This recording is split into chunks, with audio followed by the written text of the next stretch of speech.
Mandawi City wa malakip sa mga local government units nga makadawat sa Seal of Good Financial Housekeeping alang sa tuig 2024. Apan adunay pagpasabot ni ini ang syudad nganong wa sila maapil ni ini. Ang report ni Nico Sereno.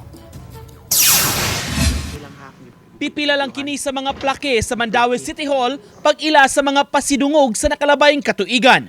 Duha kini sa pipila ka awards gikan sa DILG, sama sa Seal of Good Housekeeping sa 2011 ug Seal of Good Local Governance o SGLG pagka 2016.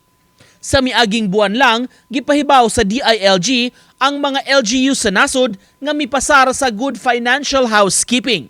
Dunay mga criteria o gitanaw aron makuha kini sama sa COA audit opinion ug pagtuman sa full disclosure policy requirements.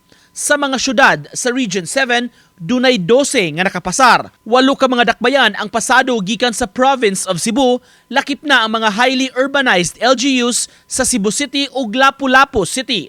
Apan wala maapil ni ini ang Mandawi City. Pasabot sa City Administrator, posibleng nahimong factor ang kalambuan sa politika sa dakbayan. Well, it could be daghan mo kabaw na mo daghan og issues, medyo na shaken punta at least half of the year last year, di ba? From August down, so kana basin og na yung mga compliances nga wala gyud inana man gyud na mahitabogon basta kanang masamok ang sa kasyudad, no?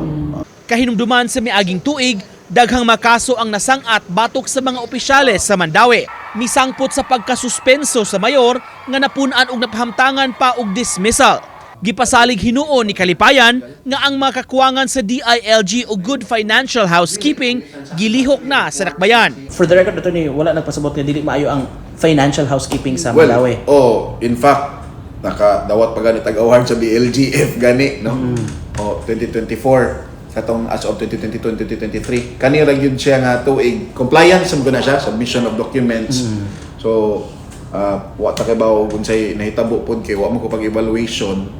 But yeah, naapod na ako I would really think na napoy factor pod tong grabe pinailan na inilang kaso. Kay dili pasado sa Good Financial Housekeeping ang Mandawi alang sa tuig 2024, dili na sab sila apil sa mo qualify alang sa Seal of Good Local Governance. Nico Sereno, Balitang Bisdak.